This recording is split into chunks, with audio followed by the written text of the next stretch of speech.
right now. Okay. We've had some technical difficulties tonight, even with the girls' game earlier, but we think we have it all figured out, and we should be good to roll for the remainder of this Friday night classic, a rivalry battle. Francis Howell North, Francis Howell Central. We are back. The Spartans lead 12-6. We just saw that 3-ball knockdown. Knights take a timeout. We hear the talk it over chant.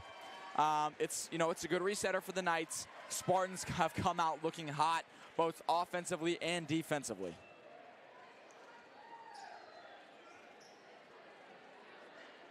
Xavier Morrison has 5 points on the night, a 3-ball, and the nice lay there about 2 minutes into the game. The assists from him he plays at his own speed. You'll watch him all night. He almost looks too relaxed while he's out there, while he's distributing the ball, but all of his passes are on point.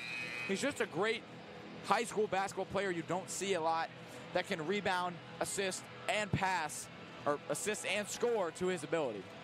Kane will make the pro comp. He's basketball Cam Ward. Basketball Mr. Cam Nonchalant. Ward.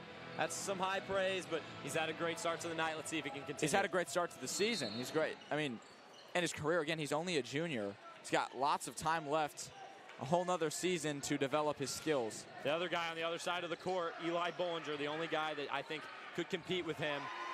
That'll drop Pulls in. an Angel Reese stat pad, gets his own board. There he is. After that timeout, Tiger Kibera checks in. BPW, Boston Party Winchester. Kibera on Britt. Decides not to pull. Kicks it, Morrison. It's good. Xavier Morrison, he's got 8. That'll bring that lead up to 7 points. Kibera double teamed. Friends not able to hold on, but they will keep possession. One thing I've noticed here early in this first quarter, the difference in student sections. The red, white, and blue theme, the blackout theme.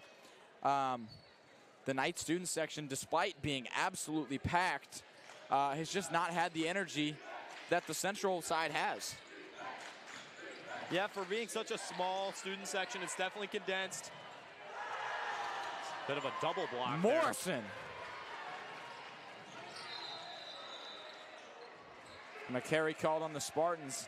See that Winchester tried to go up there in the transition, and it just didn't fall. Cross-court Hail Mary pass, breaking this high zone press with ease. Bollinger slows it down. Oster takes it baseline, looks to dish, can't, and it's a tie-up. Jack Brown gets his hands on it.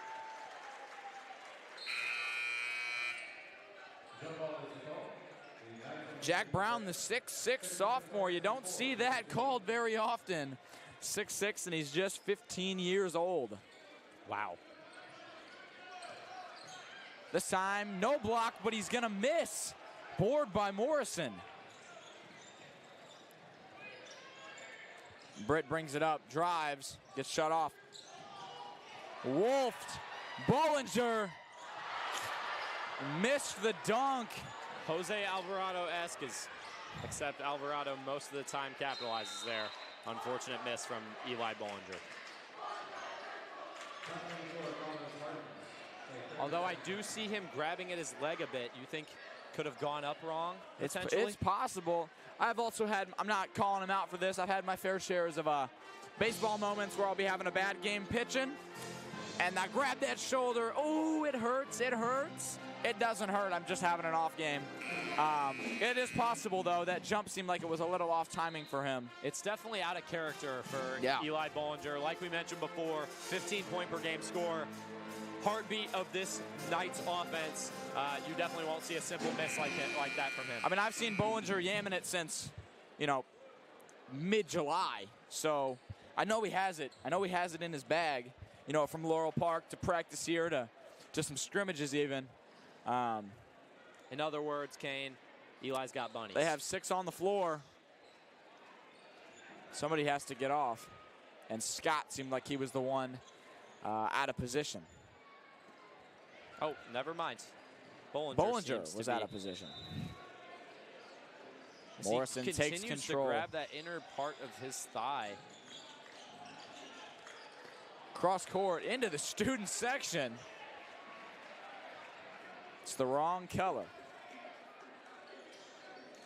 Maybe could be on purpose from those North Goonies. Decided maybe blackout could be something to fake out that Central Spartan offense. We saw it in the girls' game earlier. Sam Taylor threw it from the paint out to her teammate, which unfortunately she realized after she'd released it was a referee. So we've all been there. Yeah, it can play a little role, having the crowd and the referees a different color. Off the mark there. Gets his own board. Britt is fouled on the shot by Renz. Nearing the end here of the first quarter, just a minute and a half of play left. It is 15-8.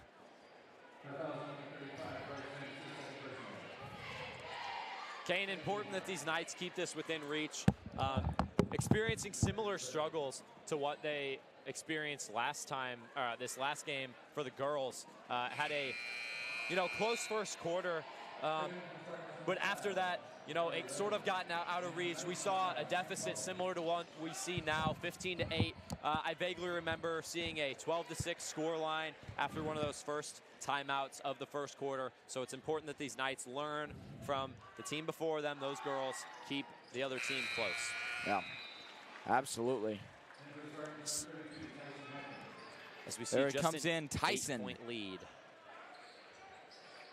Tyson Hackman checks in.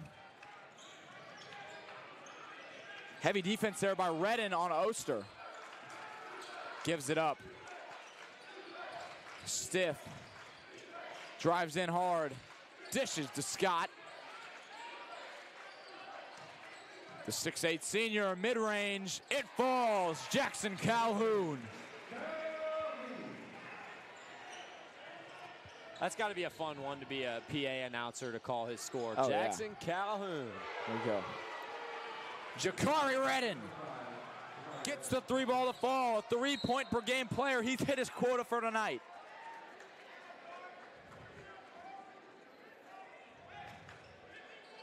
That's just Braeden's second three-ball attempt of the season.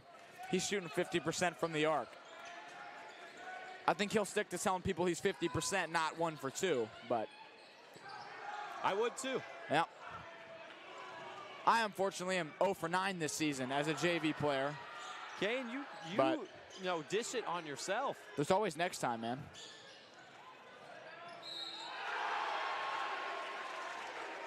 The Knights stayed down. It looks like maybe there was some body on it. And Tyson Hackman will go to the line. Called on Ethan Scott, number 14.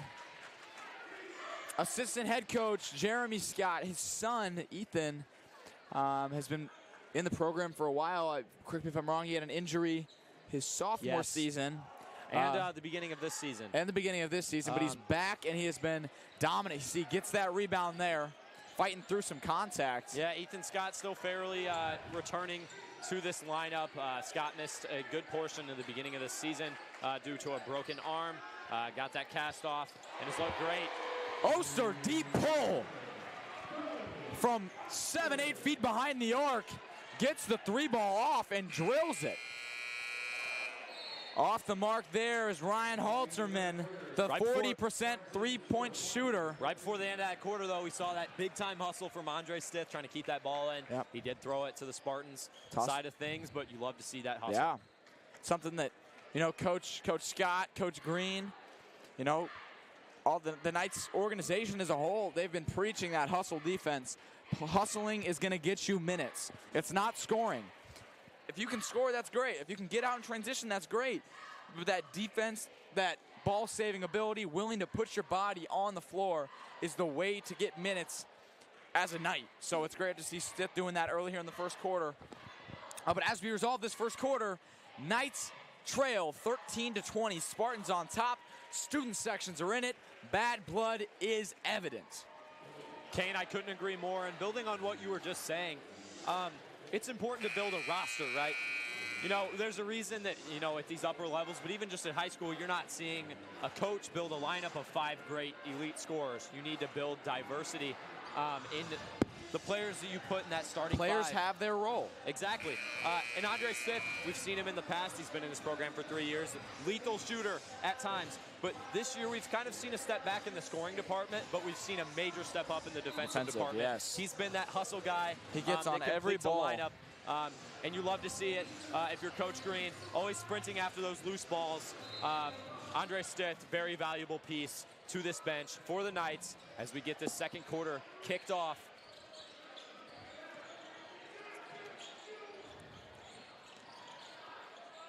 It's a nice mid-range off the mark there for Jaden Tucker. Takes it the other way. Stiff for the lay, and it's a block. Tyson Hackman picks up his first. Mr. Hustle will head to the line for the first time. You know, the main thing I pick up from Andre Stith when he's at the free throw line, similar to what we see at the pro level with Giannis, Stith takes a very, very long time at the free throw line, but he knocks down quite a bit of them. Got 10 seconds, no need to rush. You just announcer cursed him. Yeah, I did announcer curse him. It's he okay. was shooting 50% before you said that. I apologize, Andre. There you go. Buries it, He gets picks it back to 50%.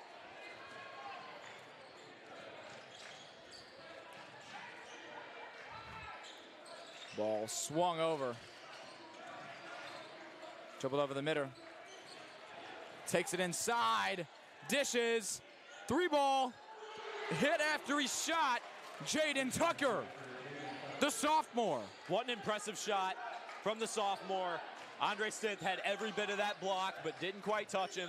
About as difficult of a shot as it gets, and he still was able to cash that in.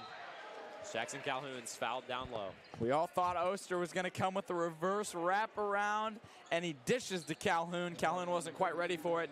Does get fouled and will head to the line. We'd love to see that unselfish play from this sophomore point guard, pulling the right strings. 2-year varsity point guard for the Knights. And like you just said, he's a sophomore. So if I'm doing the math right, he's been a varsity starter for 2 and will probably continue to be a varsity starter for his next 2. You know, Kane, we're just talking about building diversity in a roster, and by no means is any position more valuable than the other, but having a valued, experienced point guard by the at a young age. By the end of Oster's career here at North, I think we could see quite a few records and quite a few great performances. Absolutely. From the smaller point guard. Certainly pulls the right strings. See, Oster and Tucker getting a little chippy there. I've practiced against Oster enough to know that he is a competitive soul. And in a rivalry game, I would expect no less. Bollinger with the steal to Stith. Stith takes it, gets the lay. The transition ball from Bollinger gets the Knights within 5. Love to see it, Mr. Hustle. Ryan Halterman brings it up. Dishes to Morrison. Morrison strong inside. And the tip in.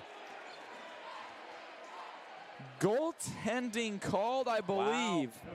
Kane, I did not have goaltending on my bingo card in a high school basketball game. But Ethan LaFleur, the one senior on the roster, you see him, 6'7".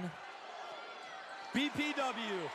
Boston, Barty, Winchester gets the bucket. Yeah, goaltending, I cannot say I have seen goaltending before in a high school game. But Morrison had the lay. Just about to rim out. It might have gone back in if I'm going to be totally honest with you. Kane, what a great series of madness capped off by a goaltending for these Knights. Cut this lead to 3 points. What a great series. Of course, they were down 8 at one point. Now they've reeled it back into 3. Spartans still in control of this game. But the slight momentum shift, the Spartans taking their time out, taking time to reset as they've just lost a little chunk of their lead. Still looking really good. We've seen Xavier Morrison so far. He's looked so in control of himself. He's got 7 points. We've seen Jack Brown, the sophomore, the 6'6" center, get some nice rebounds, work inside. And obviously, Jamarius Britt bringing the ball up has just been super composed and super well on the night side of things. Mr. Hustle, Andre Stith, he's been all over the floor. Oster has been getting in the other team's head a little bit.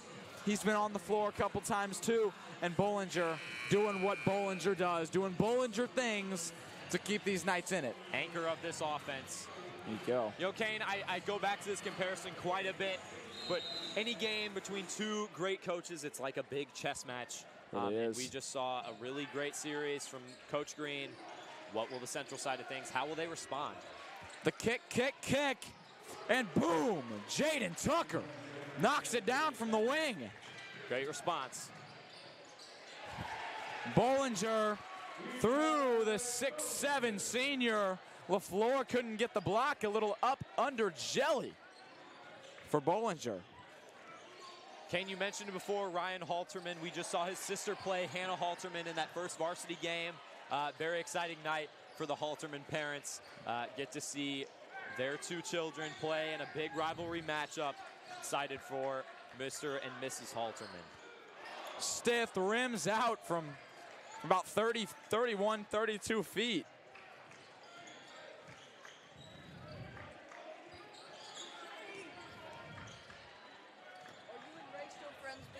Yeah. And the foul called on BPW. The knockdown. Shots coming for Jamarius Britt. Kane, I think I'm going to add a new name to my title. I think I'm going to be the nickname guy. Okay. You know, BPW, Mr. Hustle. I'm going to come up with a good one for Eli. You know, this is, it'll be good. Yeah. Knocks down his first. Jamarius Britt back to shoot his second.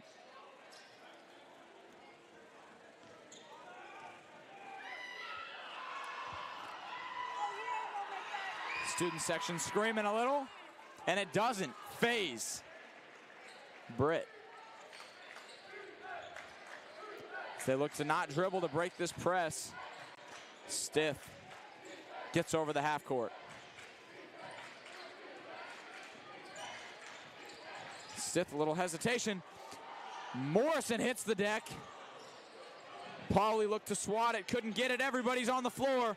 It's passed up. Morrison fouled by Boston Winchester. It's a foul, but I feel that was great defense from Boston Party Winchester, excuse me. Not a whole lot he could do there. You have a guy flying towards the rim, not much you can do other than just try to block the shot. Yeah, Morrison, one of the best free throw shooters we've seen. He's shooting about 70% from the line on 85 attempts. Kane, that's about the best percentage I've seen from a high school basketball player in my time. Jaden Tucker, the sophomore, is shooting 11 for 12 at 91%, but that is less attempts. So shooting at 85 and having a 70% is a feat. Morrison to shoot his second.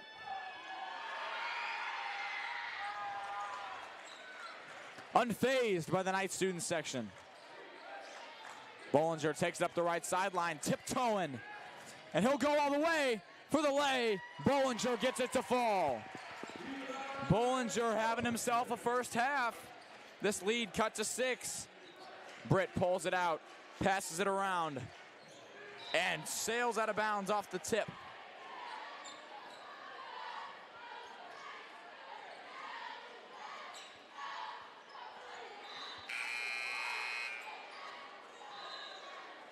Little miscommunication there between the players and the ref.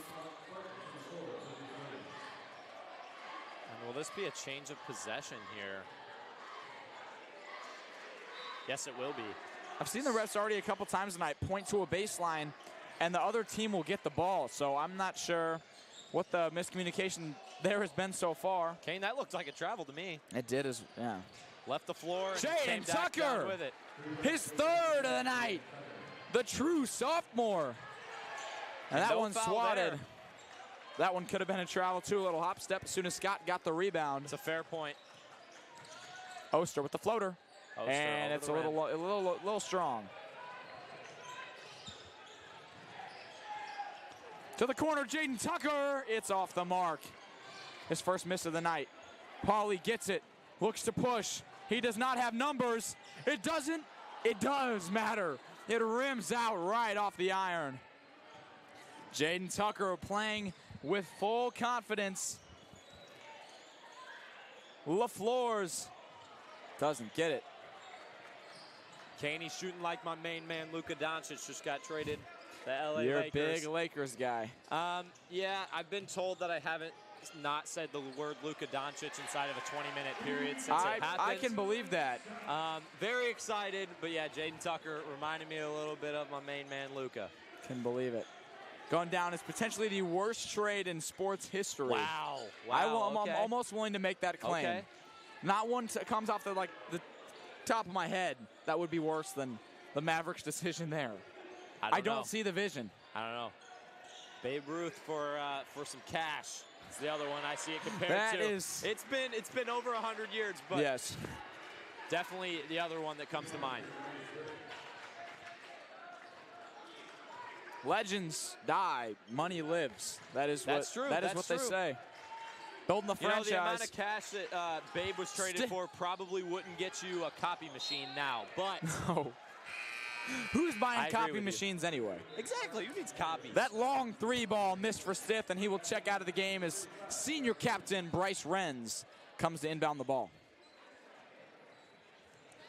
You know, such a overlooked skill, but Bryce Renz very rarely makes bad decisions on those inbound passes. Definitely the quarterback of these set pieces. Absolutely.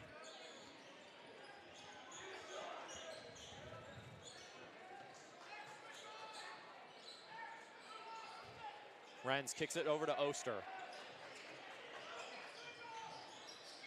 Pauly crosses it back up to Oster, finds Scott, sizing up his defense, tries to find Bollinger on the block, can't get there.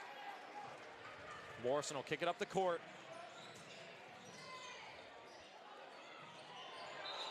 And that will be a bad travel there. Not sure what he was thinking. That'll be back over Knight's ball. As we tick right around 2 minutes left in this second quarter, 9-point lead for the Spartans. Kane, you know, we saw this game a lot closer just a bit ago. Can the Knights move closer again? We saw it just down to 4 points, and now that has ballooned back up to 9. You know, Kane, I'm thinking about it.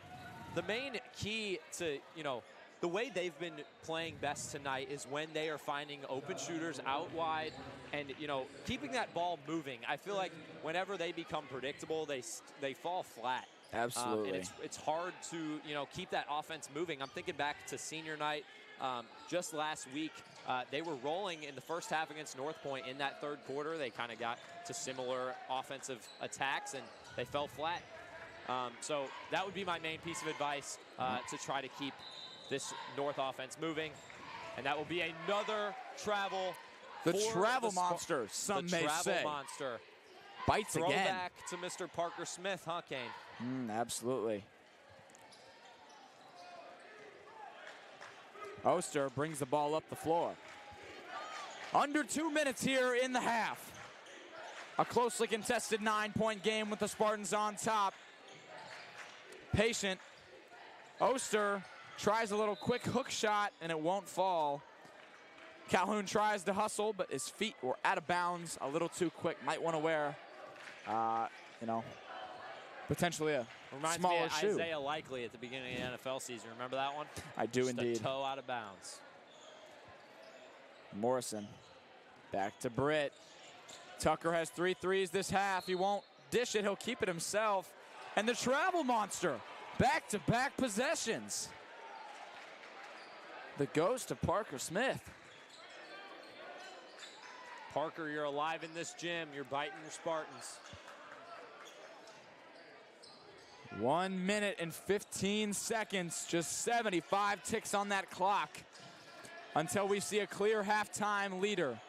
Bollinger thought about the deep pull, but will decide to kick it to Oster.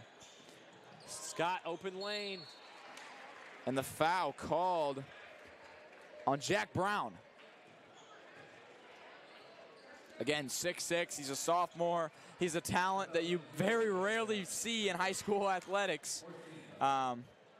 He's good. I mean, he's not just 6'6". He's, you know, he's around 200 pounds. He's a big guy.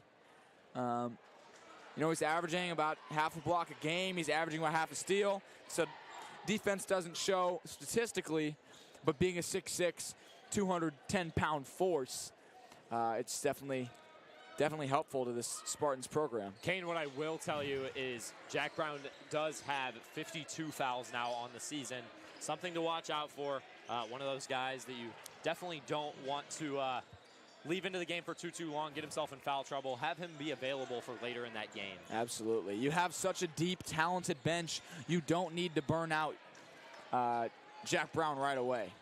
And that's something he's going to have to work on. You know, as a sophomore, it's understandable, still going to adjust to that varsity lifestyle. But as his game progresses these next 2 years, he's going to need to clean up that foul trouble. He will not see the court. Not only is it a personal disadvantage, but it's a team. It hurts the team. So, not to call you out, Kane, but you have experience with that. I have plenty of experience, but that's a story for another time. 20 seconds to go.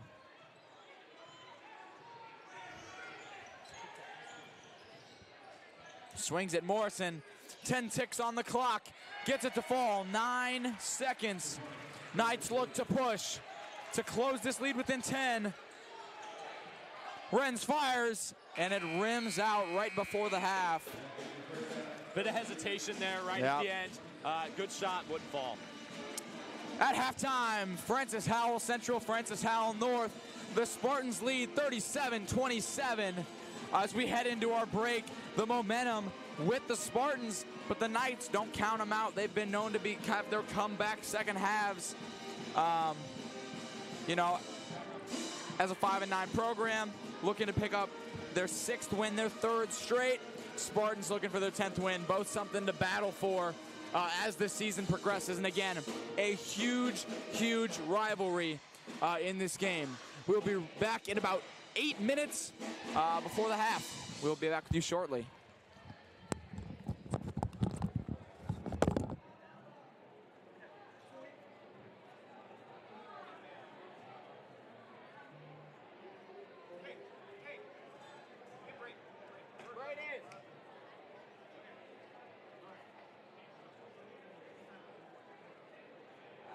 Please welcome the floor your varsity cheer squad.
Connected. Please welcome to the floor your varsity nightline dancing.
Disconnect.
Scott instead of the bummy.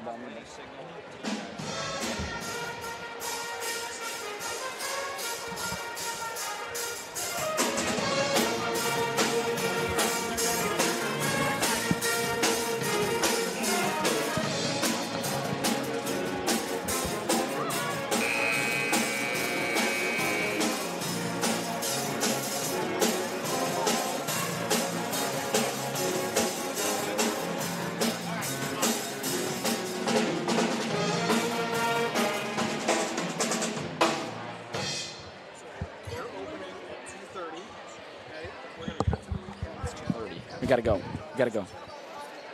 Okay. Ready? Which one is it? Oh, I just clicked. Okay, so we're good. Welcome back to the second half of action. Francis Howell North hosting the Francis Howell Central Spartans. Spartans have a 10-point lead, but right now we're going to take a look back to last Friday. 1 week ago, Francis Howell North hosted the North Point Grizzlies. It was senior night at the Castle. Seniors were honored for both programs. The Knights had 4 seniors to honor. Excitement was high at the Castle. Addie Jones gets off first play of the game, a transition steal. Excitement was short-lived, however, as Christopher traded this for a coast-to-coast bucket midway through the first. The game stayed close for the remainder of the half as teams traded 3 balls. That one from Addie Butler for the Knights. This one, we see the pass from Jones to Grimshaw. Knights look strong in the second quarter, but Christopher was just hot from the arc. Tied this game up. Heading into the halftime, Knights fans felt good, up 20-19. Coming out of the break, however, it was a rough stretch. 19 unanswered points for the Grizzlies. Christopher got in on her fair share. She even distributed the ball. Aubrey Coe, a 10% three-point shooter, got in on, and Maddie Dimitrov hits this one and buries the Knights. In fourth quarter, we saw Addie Butler get back into it a little bit. It was just a little bit too late. And your final score there, North Point 54, Howell North 36. Something to really note is that 42% shooting from the Grizzlies. Back to today's action, Francis Howell Central.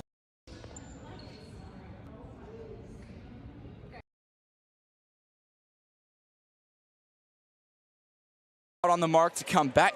Everybody has looked strong for the Knights despite that 10-point deficit. You have Cohen Oster, Champ Pauly, Elijah Bollinger, Bryce Renz, Jackson, Calhoun as your starting 5.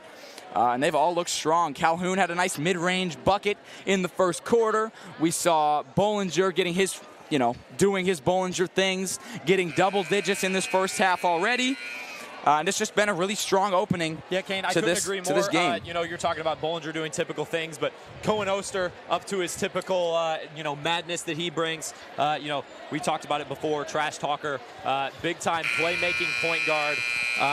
You know, anchoring this offense. So yeah, great game from the starting five, giving their team a chance. We head into this quarter down by 10 as they look to crawl back here. You've mentioned before in the previous game, but also at the beginning of this one, any Misha high school basketball game is in reach at any point in this game. I would not be surprised if we see a shocker here. Knights comebacks are so common.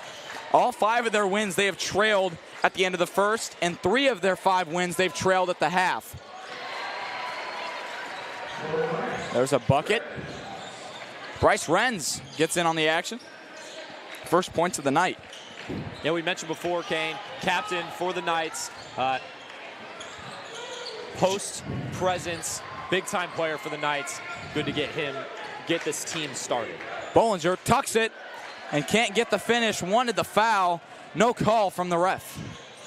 Dishes it, and might have been a travel that they got away with, and Britt just slings it out of bounds. Can't believe he didn't get a push. Great sneaky play from Jackson Calhoun. A little hip action. Little hip. Push him out of Calhoun's bounds. a wide guy. Yeah. This happens. Hey, we don't use wide. His hips are okay. you know. He's good with his hips. Yeah, he can. Oster moves it around up top. Renz gets it, almost gets trapped in the corner. Scott for 3. And it's off the top of the backboard.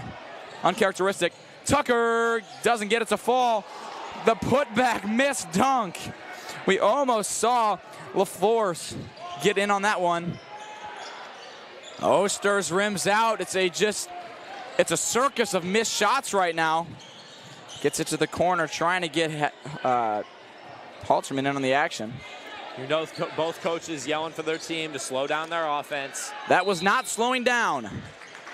Britt pulls from about 7 feet behind the arc. However, he gets fouled by Elijah Bollinger on the 3. We've seen some physical closeouts already this game. We see it again there. Well, there is the call. It seemed like it was before the shot. And in his defense, Kane, Britt usually makes those. That's close out hard, or you might as well not close out at all. Morrison, Riley Moss, some may say. He's got his X Factor double me coming into this half. Kane, I'm not sure Riley Moss was the first corner I'd think of there, but I respect the Iowa poll there. Sorry, I just got into my bag. You know, you got Cooper DeJean to also talk about, playing in the Super Bowl this weekend. It's my guy.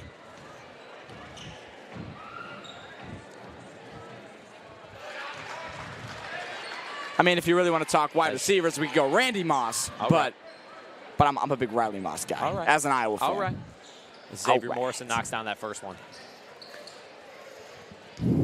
You know, it's hard to not say my boy Jackson Smith and Jigba up in Seattle.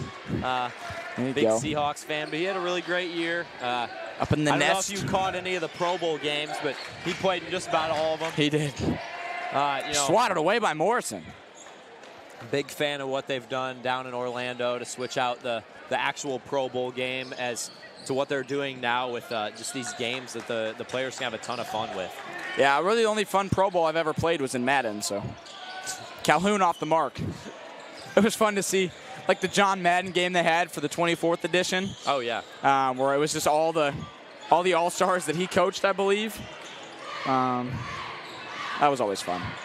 Stiff takes it and gets the lay.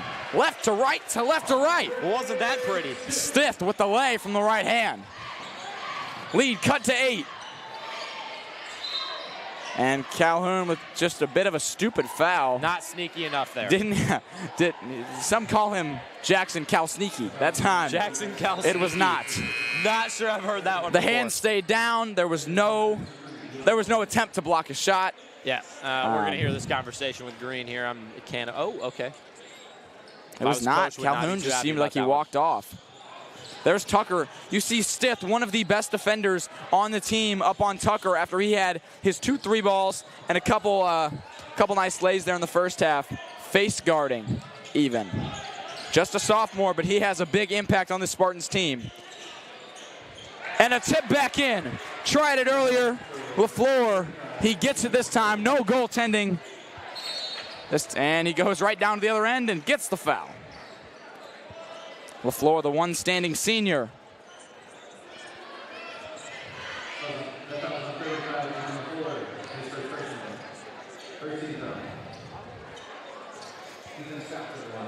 Scott looks to knock down these free throws. Lead at 10 with 5.5 minutes to go.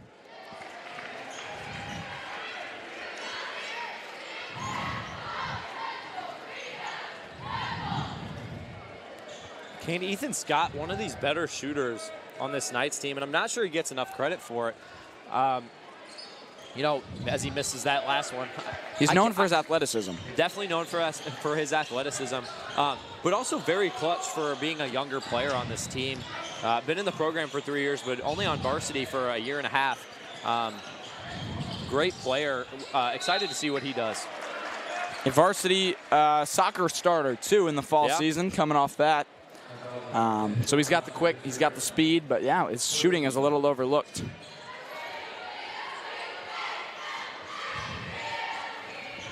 As Britt heads back to the line. And Scott's 50% from the field this season on 38 shots. So. See, I'm not crazy. You're not crazy. For only being back for, you know, a fairly short amount of time, you know, quite a few shots up, but definitely efficient with them. We see Isaac Butler, number 1, checks in for the Knights, the freshman, getting his reps in. He started the season. Kane, I don't know about you, but Isaac's one of my favorite players to watch on this Knights team. Why Freshman, might that be? Definitely, you know, on the tinier side. I don't want to call him short. 5'7". But what he's able to do at his stature is very impressive. You know, some very sneaky passes. You know, you may see him with a few handles that you don't see from a freshman. Very similar to that debut I saw from Cohen Oster on stream last year. I've really loved the youth guards that we've been able to see these past few years for the Knights. Very exciting future in that backcourt. There you go. Say Butler, I've played with him for past, I don't know, it's 3-4 years, I'd say. I was the center, he was the point guard, and most of my points were off assists from him. His passing ability is so good. His three-point shot is incredibly overlooked, and to see him on varsity this year doing his thing, it's great. Stiff Kane, off the mark there. Cross-court pass from Ethan Scott, that looked a little Mahoney. Did it. I'd agree. And the buries the 3, Ryan Halterman. Timeout taken by the Knights. Pushes it to a 14-point lead. 4.5 minutes here left in the third quarter. This game is shaping up and we can see a future this fourth quarter. However, future's never set in stone. You could look at that scoreboard and say, 14 points, that's Central all the way. You could look at the scoreboard and say, that's nothing. That's what, 5 shots? Kane, you and I were on the call at the end of December against Solden International Studies. Our Knights, they held a 16-point lead, if I'm not mistaken. It might have been greater than that. Quarter, and they blew almost all of that lead. Not to talk so negatively, but they blew that lead, and it was a very close game up until the very end with them sneaking out with a 3-point lead at the end of the game, able to hold on. But like you said before, 14 points can evaporate very quickly, so the Spartans need to be careful here. Yes.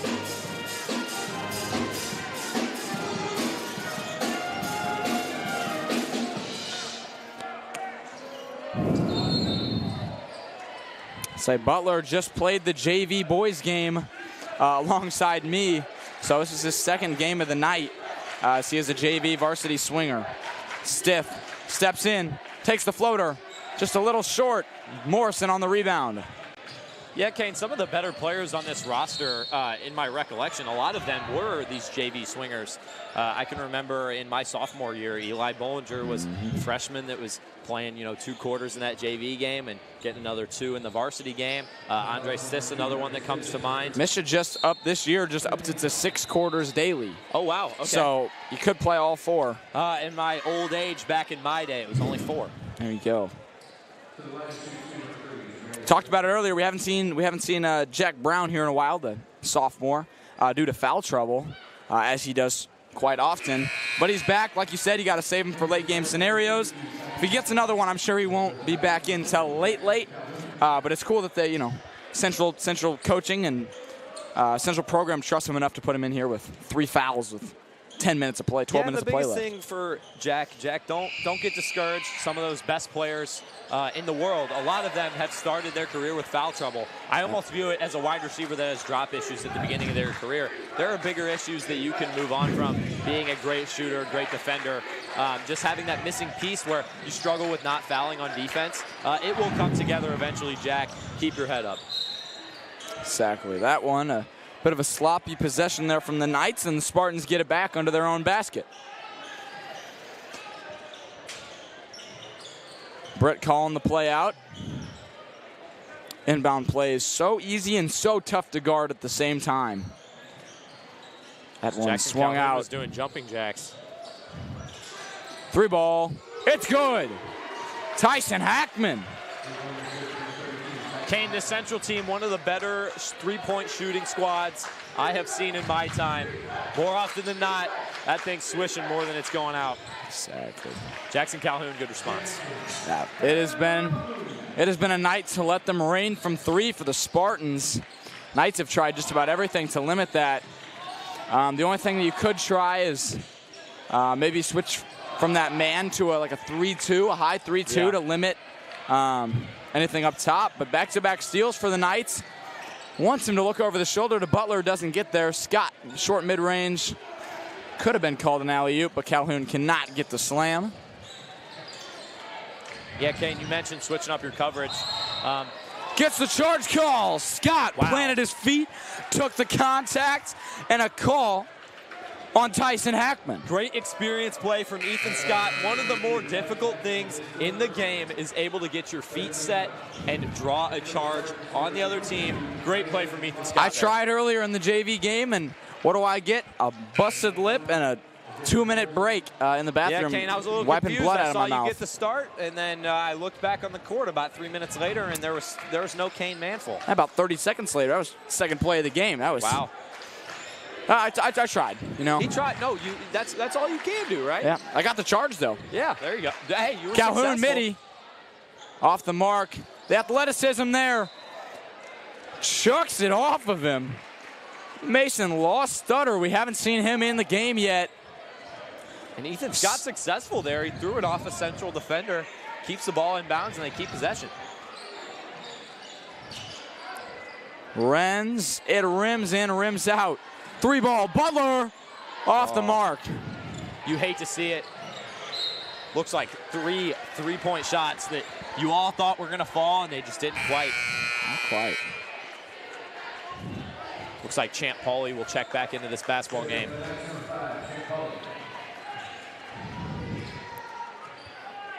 He'll take out the captain, Bryce Renz. Pauly and Renz have been splitting time a little more often than usual tonight, but yeah, similar size players, obviously similar seniority. In the classroom, not necessarily on the court. Champ Pauly transferred back to Francis Howell North last year. So has only actually spent 1 year on this varsity basketball team for North. But you can definitely see the experience in the way he plays. He's played basketball for a long time. And it was a good addition to this team coming in this offseason. He last season, football tore his ACL, so he did miss all of last basketball season. But yeah, like I said before, great addition. Jack Brown there picks up another foul, putting him in a little bit of trouble.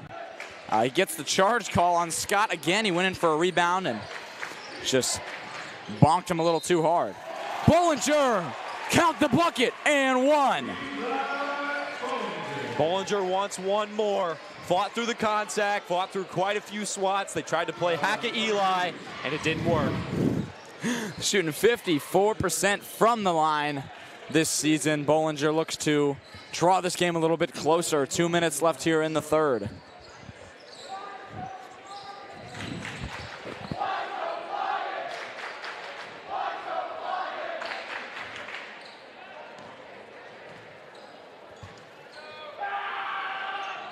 And he does convert that three-point play. Bollinger with some important points there. Cuts that lead to just 12 points. Britt looks inside, throws it off a defender's leg.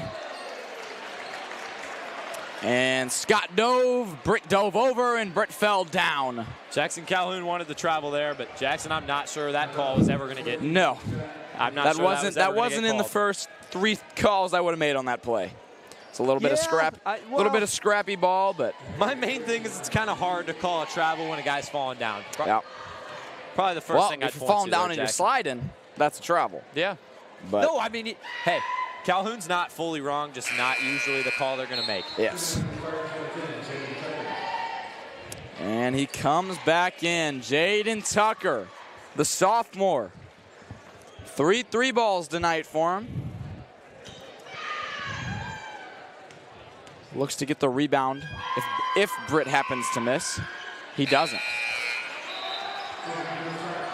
Britt checks out, and here comes Jakari Redden. He had the 3-ball earlier. His defense locked down on Cohen Oster. You saw him and Oster getting a little chippy there in the first quarter. Yeah, Redden has not been in the game since. Kane, you haven't seen much of Oster since then. Butler getting a lot of those point guard reps. It's an errant pass to Jackson Calhoun down low. I didn't see anything with Oster that would have, provoked this. Yeah, it's one of those things where I think it's more positive than it is negative. I feel that, you may have let Butler get some more reps, see what he can provide to this offense, since we have fallen a little bit of stagnant here if you're looking from the Knight perspective. So maybe Butler can change things up. It's kind of like a different catcher in baseball. Maybe your first guy, maybe he didn't do anything wrong, but a different perspective and maybe some different calls can change things. Absolutely. Scott picks up on his 4th foul of the game and will most likely be checking out here shortly.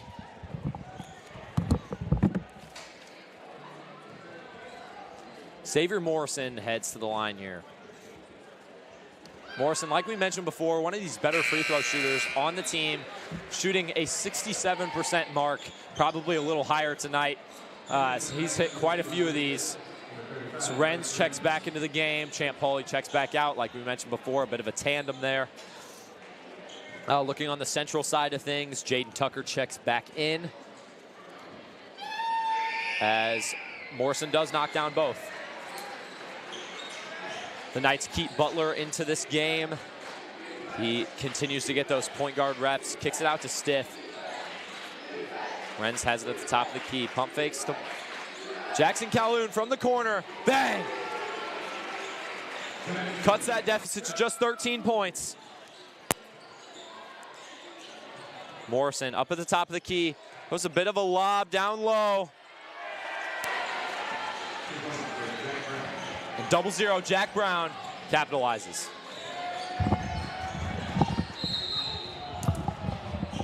An errant pass. Will that be backcourt violation? I'm not sure.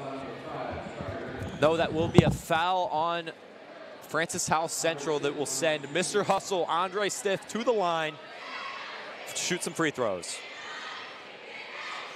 Like we mentioned before, Andre, having a bit of a down shooting season, but definitely in the defensive department has taken a massive leap forward, earned himself quite a bit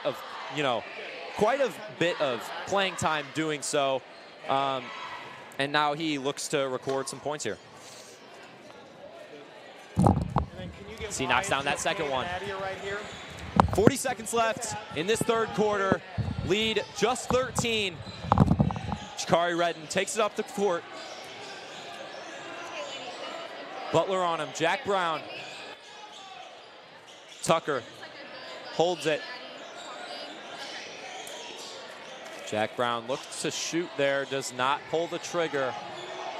Redden has it on the logo, directing his offense back to Morrison.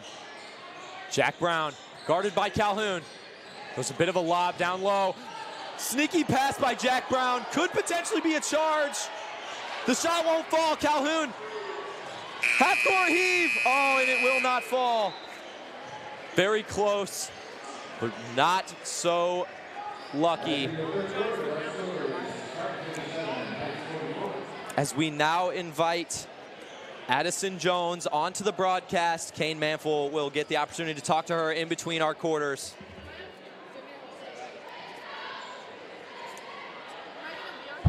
You are. We need the other headset. Braden.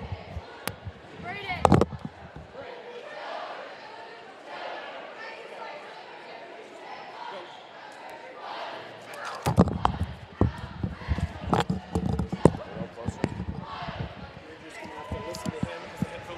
Okay. Okay. Good.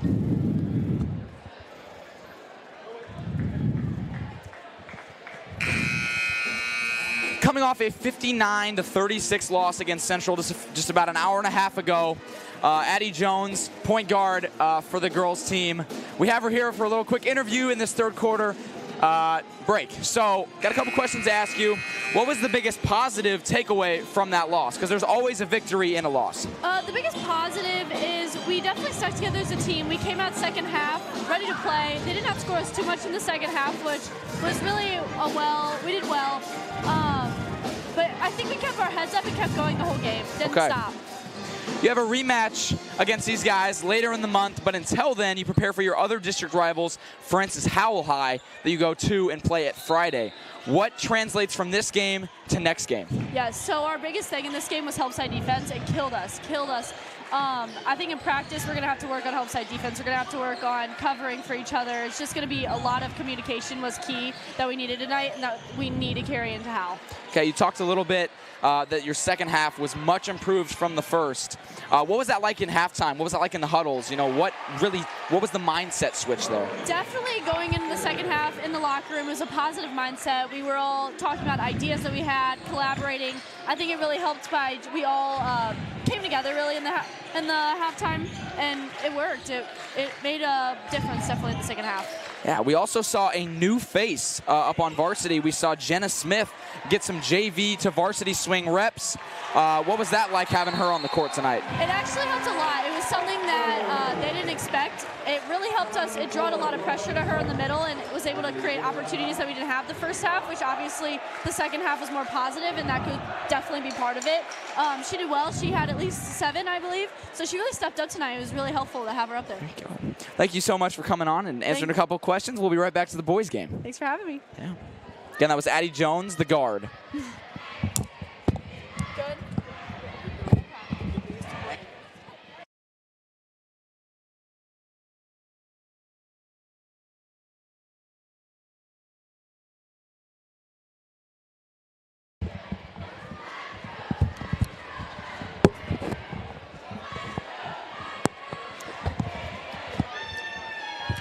And welcome back. Great interview, Kane. What you missed during the action, we just saw a great series from the Knights in which they cut this lead to just 9 points. Great clutch play from Isaac Butler, like we've been talking about all night. Kind of a good poll from Coach Larry Green. Not a negative on Cohen Oster, but definitely a positive on Butler as Oster does check back in. The two of them together, bit of a small backcourt, but with the chippiness of those two, I can't see why it'll be a problem. There you go. Maybe I need to get Addie back on here. We cut the lead back to 9. I couldn't Knights agree more. bringing it back in. Addie, you may be our good luck charm. Yeah, we talked a little bit about that. The Howell game up on Friday. For the girls team, the boys do as well. It's another double header and another rivalry matchup. It's Battle of the Howells this week as the Francis Howell North takes on Central and Francis Howell High. So a big week for basketball. 5:30 and 7 at Francis Howell High Friday night. Ball swung. Takes it inside. Physical. Can't get it. Gets his own board. Tyson Hickman battling. Jackson Morrison all battling. over these shots. Averages 3 blocks a game, and he gets his fair share there. Hackman loses it. Loose ball, tough call there. I'm not sure I would have went Central's way there though, Kane. Could swing either. End of the day, they're the ones wearing the black and white. Exactly. In saying that, very much respect the jobs that these referees do. Yes. Probably the most pressure on earth is being a referee at any level, because if you miss a single call, you ruin the whole game. You have about 550 fans here that are going to let you hear it if they saw something different. In the JV game today, I thought I had a clean block. A lot of other people did. Even a opposing player said, "Hey man, I'm with you on this too." You know, that had to be clean. Yeah. And got over to the bench. He said, "Man, Kane, that wasn't a foul. Don't worry about it." What I said in response is, "It was a foul because they called it." I was going to say. So, whether I hit him or not, they called the foul. That's the end of the conversation. That's still what happened in the game. Yep, they are never going to reverse it. And that one was definitely a foul. A hack of Bollinger, some say. It's one way to limit. It's one way to limit him is to foul him. Thank you, Kane. Maybe it'll catch on. And one thing that Dr. Coach Green, instills in his players is if you're gonna foul, you foul hard. And I've seen that from the Central team this whole season of watching them. Is that if they foul, it's not a little slap on the wrist. It's a full-on two-hand shove. If you're gonna foul them, make sure that and one is not even close to a possibility. Yeah. I totally agree. Not hurt him, but, LaFleur on the rebound. Brings it up. Bridget. 10 there. Yeah. Britt to bring it up. Heavy trap at the half court. LaFleur kicks it off his own foot. 2 feet. LaFleur, 6'7". One thing to note is just the size, the sheer size for the Spartans. Their 5 tallest is 6'7", 6'6", 6'6", 6'5", and 6'5". 10 of their 12 roster spots are over 6 feet. They quadrupled Jackson Calhoun and created a roster. Not quite the blocking prowess or defensive prowess that Jackson Calhoun possesses, but definitely in that height category, definitely close. Jack Brown gets a nice defensive stop, then stays in it, and he gets the foul. Jack Brown picks up his 3rd of the night. Kane, I think this skill gets hated on a bit in the massive media and going to the free throw line a ton and scoring a ton of your points that way. But I do believe it's a massive skill that some of these great players possess. When I think to the professionals, I think of Joel Embiid and Shai Gilgeous-Alexander. Both guys shoot upwards of 20 free throws a game and will average about 30 points a game. And that there's a bit of this hate, right, from these teams that are losing to these players. They're shooting a ton of free throws. It feels cheap. But Eli Bollinger's another guy that possesses that ability to draw a ton of fouls and get a ton of points from the charity stripe. Yeah, I will say the only way to get free throws is to be physical and go try to score. It's not like they're getting handouts. They're taking contact. Exactly. They are drawing these fouls. Oster takes it and gets absolutely swatted. Britt wants it up the sideline. Picked off by Renz. Coast to coast. It doesn't fall for Renz. Not quite the pick 6. Stopped a bit short. There's Tucker.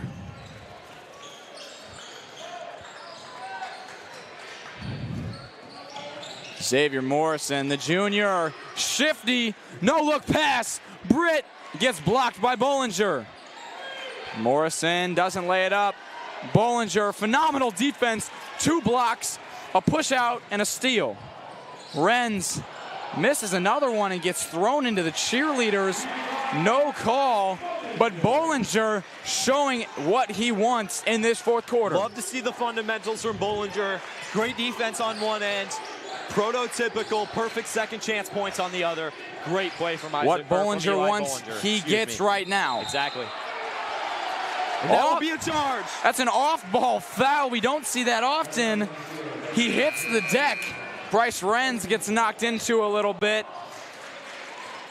Kane, the time remaining in the deficit starting to become a closer number. This is going to become interesting down the stretch. 7 points down with about 4.5 remaining.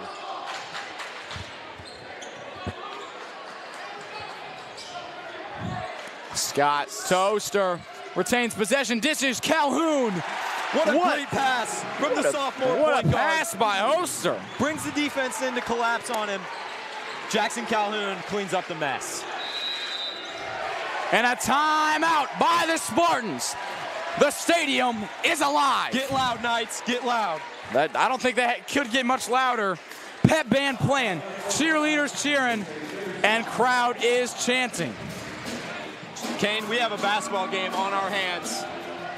Great series from the Knights. It's like a boxing match. They're trading rounds.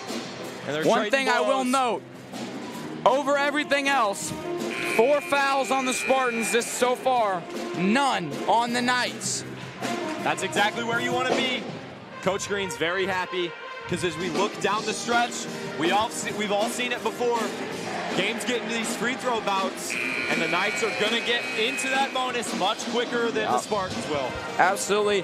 Looking at the all-time record between these two programs since the year 2000, this is their 30th matchup.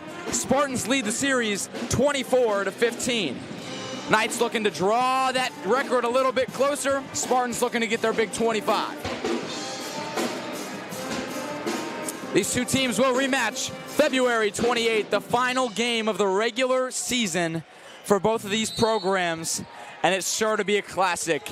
It makes me think of when UNC and Duke meet up at either in Durham or Chapel Hill every year. It's a great final game of the season. Absolutely. Usually has big-time playoff implications. I think the same thing Scott with the steal. Here. Renz gets the and one.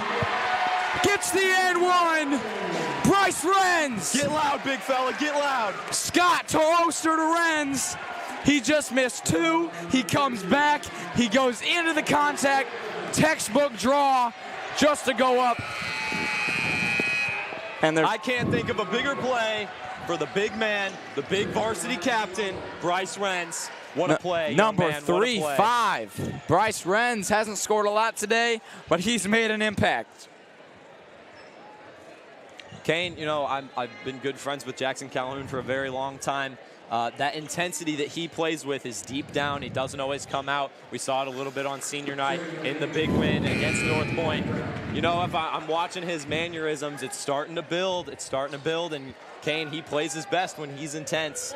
Absolutely. This team's catching fire at the right time. And like I was talking about, that deficit and that time starting to get closer. It's double bonus time for the Knights. Spartans with 5 fouls, and in Mission basketball, that is bonus. Miss. Scott with the rebound. Bollinger pushes the floor. Can't be stupid. Use that momentum and don't lose it. Off the bottom iron for Scott. Here he goes. Jaden Tucker, the sophomore, looking to make something happen. He drives. He kicks. And it's off the front rim for Halterman. Kicks it again, Jaden Tucker. It's good. Jaden Tucker, his 4th of the night. And the big time play by the sniper. Push it to 6, double the lead. Extends the lead and keeps the Spartans in a great spot. Scott slows it up. A bucket here keeps this momentum alive. Bollinger takes it. And it rims out. No, man, I'd rather have the ball in that scenario. Jack Brown back to Britt. Bollinger rushed back on defense, gets in position. Your main objective, get a stop here. Morrison left open. He's not going to shoot it. Britt will. The and one 3-ball. Kane has the potential to push this lead to 10 points. Jamarius Britt. Big time play from the big time player. He's been that guy all night and he continues his momentum. Kane, what a big play. Not only the 4-point play opportunity, but a tremendous loss for the Knights. That's Ethan Scott's 5th.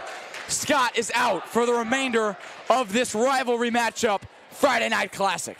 Kane, we talked about the tandem earlier with Champ Pauly and Bryce Renz. You're going to have to break up that tandem. I can't imagine there's a world where Champ Pauly doesn't slide in to that 2-guard, 3-guard forward spot. You lose a bench piece, but as that time ticks down, it's important. You build the best lineup. You look at 9 to 10 points in front of you with only 2 minutes remaining. We talked about how loud this gym was just a few moments ago, and that momentum the rug has been pulled out from under these Knights. But it's not how you fall, it's how you get up. Can they respond? 9-point gap. Britt comes out of this timeout and looks to make it 10. Jamarius Britt the scoring leader for the Spartans, averaging 12.5 a game. He's got 14, looking to make it 15 tonight. Kane, I am mistaken. Isaac Butler, the freshman guard, will fill that hole that's left by Ethan Scott. You will build that backcourt that we saw. It was successful at the beginning of the quarter. It's a good offensive run. Interesting choice by Coach Green. Not one I expected, but not one I disagree with also. Isaac Butler has had himself a great night. We talked about how he started to build that momentum towards the end of the third quarter. Great play from the freshman guard. Can he come up clutch? Absolutely. You got Butler in there for the offensive side of the things with that three-point ability. You've got Renz in there for the defense, which is really the key to winning this game. That's fine. Calhoun looks inside. Physical.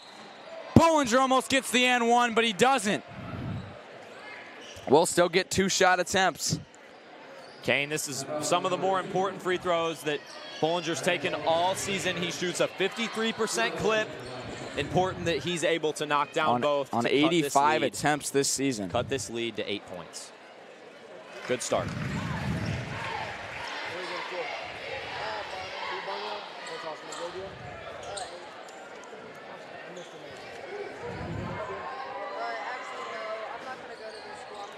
And he follows a bit of the law of averages here as he does go 1 for 2 following that 53% clip that I just talked about. Britt playing with tremendous confidence. Tucks it, almost loses it. Halterman off the mark. Over the back call on Jackson Calhoun. He is fired up. Jackson, you got to be careful. Kane, as we get down the stretch, I can't imagine many of these guys on the floor have less than 3 to 4 fouls. They need to be careful with how they delegate here. Everyone raises their hand after every play. I'll call that one a Randy Moss. I won't go back to Riley Moss, my guy. I'll go Randy Moss for you on that inbounds play. Xavier Morrison gets the head tap and draws the foul. This time, he inbounds. Most likely just a draw back. They're running double fist. It's heavy pressure, full court.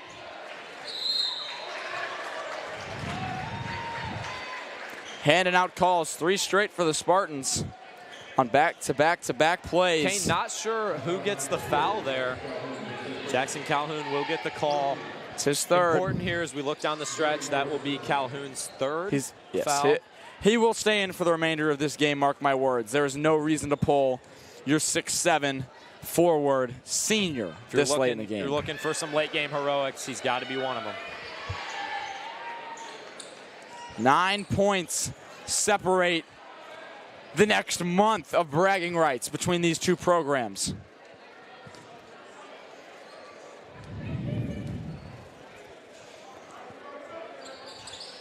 Morrison knocks it down. Pushes the lead to 10.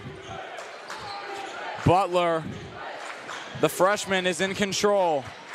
Oster.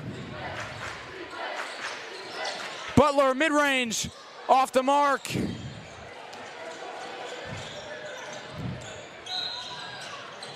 And that seemed like a bit of a unnecessary foul if it was intentional from Renz.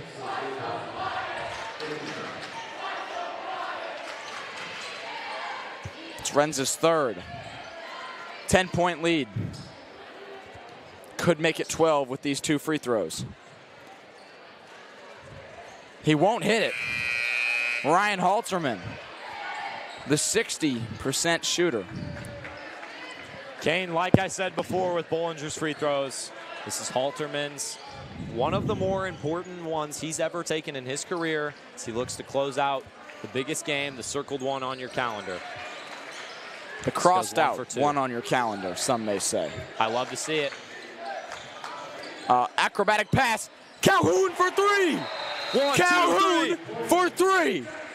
11-point lead, cuts it to 8. Jackson Calhoun knocks down a 3-ball from the right wing.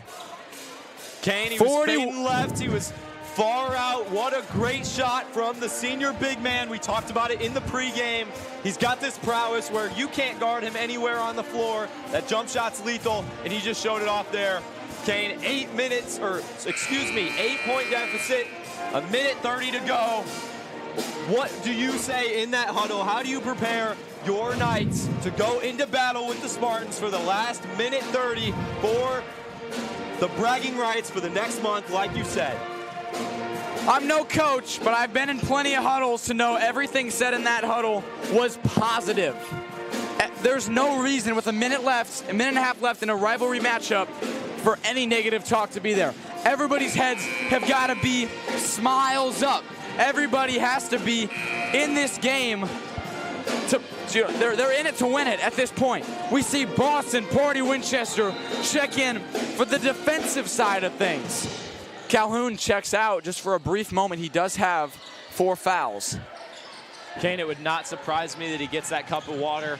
He checks in at about 20 seconds. Yes. If you can get a stop in that time.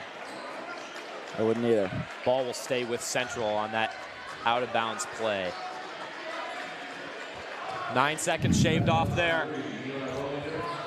Can't imagine, Kane, that one of those assistant coaches down on that north sideline isn't staring at that clock the entire time.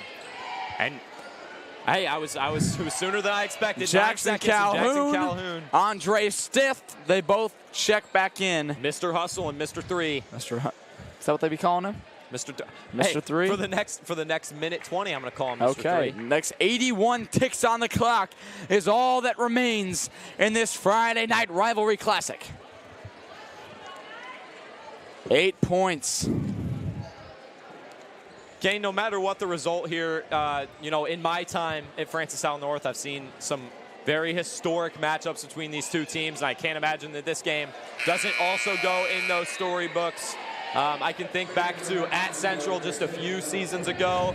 Francis Howell North storms the court when Tony Brenz hits a walk-off mid-range jumper. Potentially we see some late-game heroics just like Tony. Spartans have taken the last 2 matchups. We see Amani Habib, the 6'8 center. 6'8 junior gets one of his first buckets on the year. Only 13 points out of his 18 games played. A roll from Bollinger to Butler to preserve time. Isaac Butler gets the lay. It's a 7-point game. Gets on the floor. Jump ball. Possession with the Knights. Pick on someone your own size. Isaac Butler, the littlest man in the huddle, getting beat up a little bit. Amani Habib, the one on top of him. And you were right, Kane. It will stay with North. Can't imagine that Butler isn't the target man here.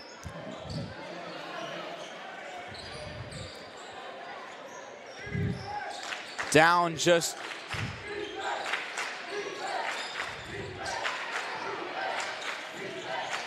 Mixes it. Bollinger inside. Stiff. Doesn't fall. And now we take under a minute. Stiff. Pulled about a 28-footer.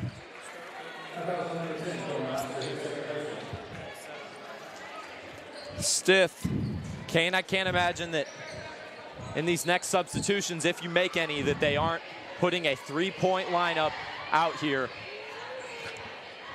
It's important. 7-point lead with just under a minute. You're most likely looking at a couple threes and some big-time shots down the stretch. Xavier Morrison.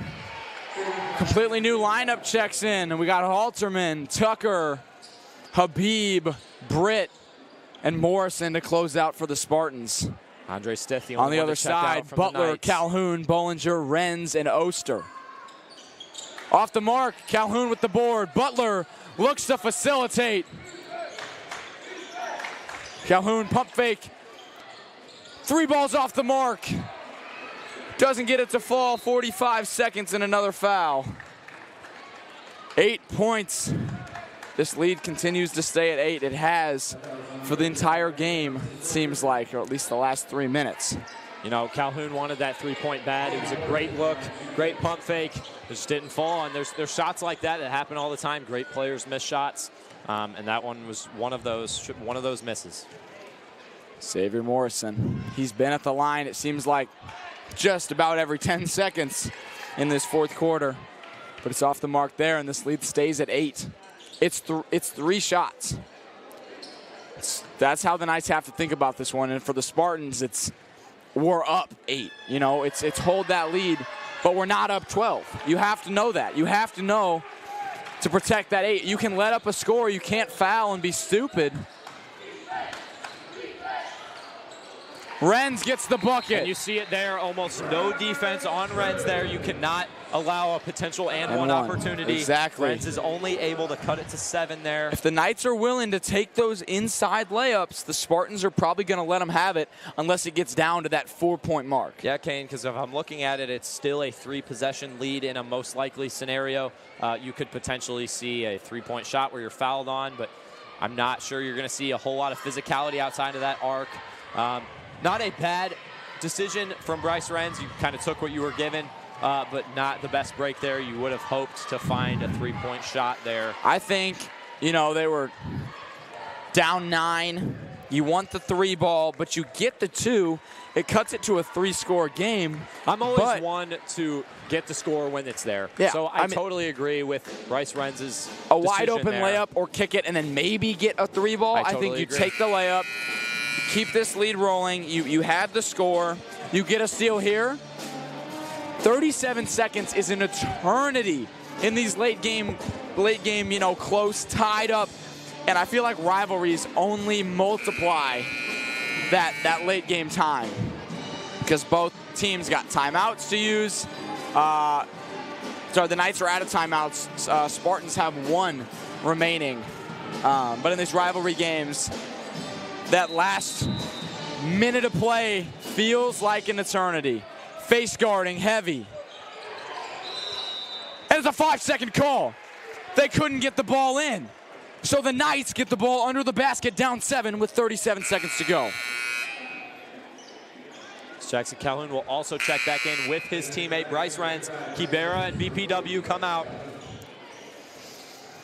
Bollinger to inbound. Butler works around the horn. Gets it inside, it's a turnover. Loose ball. That was the Knights' break with that 5-second call. Instead, to capitalize and 4 seconds are shaved off. Instead, it's fumbled inside, another foul. And send him to the line yet again. Yeah, Oster's 3rd. This time it's Jaden Tucker, the sophomore, with 15 points tonight.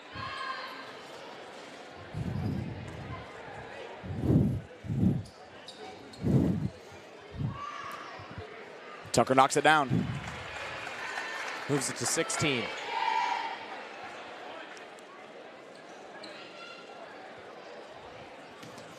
Eight-point gap.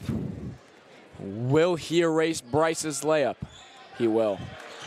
Kane, what I'll say is your math gets a little easier if you're the Knights. Your opportunities, not so much. One more turn.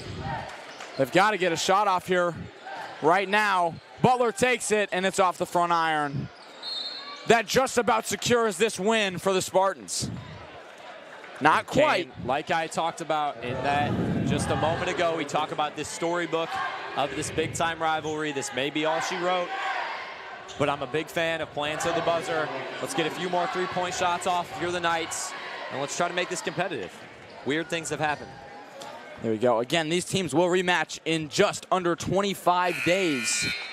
So, you know, you don't put your head down and sulk for the next year. It's a quick 3-week turnaround. Quick 3-week turnaround, and your Knights are going on the road. Central is hosting. They won on the road this time. There you go. Who says you can't steal one at their place next time? 18 seconds. Bollinger 3. Off the mark. Oster goes into foul. 10 ticks remaining on the clock. Spartans up 9.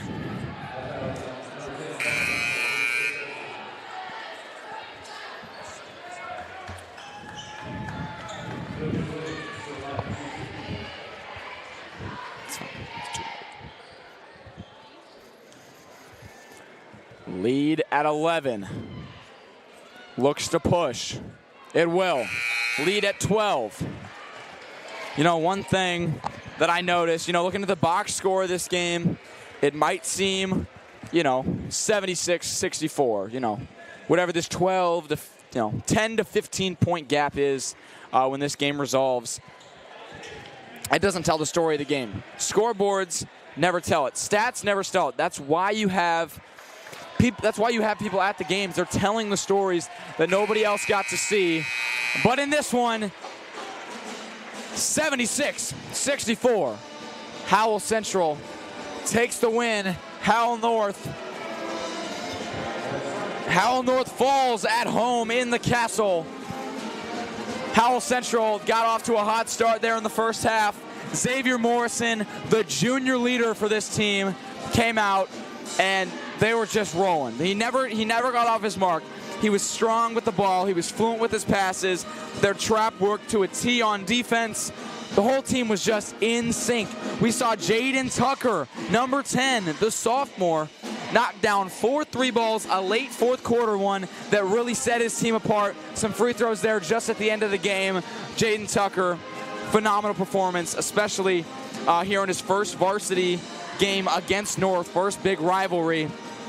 For the Knights, you know, he saw Elijah Bollinger. He always has a great night, scoring, passing, rebounding. Saw it again tonight. Couldn't pull out the win. Breaks their 2-game win streak. You saw Calhoun getting his head a little bit, but offensively and defensively, he showed great poise throughout the game and battled to the bloody end. You know, from that game, what's the big takeaway from both sides? Because they will see each other, like I said, in about 24 days. Kane, you know, you can kind of foresee the script, right? When these two teams match up, it's going to be gritty. It's going to be close towards the end of the game. There's going to be a lot of fouls. There's going to be a lot of free throw shots, and that script was the exact thing we saw tonight. We saw a game that came down to the very end. We saw this game come down to a 3-point lead with just 2 remaining. And these two teams, they fought till the very end. Central does come up on top. We talked about it quite a bit towards the end of this game, but they face off against each other in just 25 days. So big-time matchup between these two teams. We can't talk about enough the 3-point shooting that we saw from Central towards the end of this game. And throughout the whole entirety, Jaden Tucker, a big reason for that, hit a ton of shots, clutch down the stretch. Great performance. Britt had that 3-point and one. You don't see that very often. No, to really kill the Knights' momentum there in the fourth quarter as they worked to make their comeback. But 4 quarters of just action-packed basketball, especially that last 4 or 5 minutes of the game. It was a Friday night classic. Yep. That's all I can say. The score shaped up 76-64, 12-point win for the Spartans. Again, they'll see each other 25 days at Central. Both teams circle that on their calendar. There you go. That's the game that you need to get revenge if you're the Knights. And if you're Central, you're protecting your castle this time. Spartans move to 10-6. Knights fall to 5-10. But both teams have a lot to look forward to for the rest of this season. Spartans pick up their 25th program win against the Knights since the year 2000. In this millennium, it's a big markup. So we'll be back at it next week for some more live streams on FHN Game Day and FHNtoday.com/live. Kane, they can catch them just tomorrow night. They'll have a tri-meet on FHNtoday.com/live. You can catch your FHN wrestling content here tonight at 5 p.m. Central. We'll see you tomorrow night. We have Elizabeth Miller and Ivan Pitts on the call for tonight or for tomorrow night. It was great watching with you guys. We'll see you next time. I'm Kane Manfull, joined here by Braden Kettinger. See you next time. Signing off.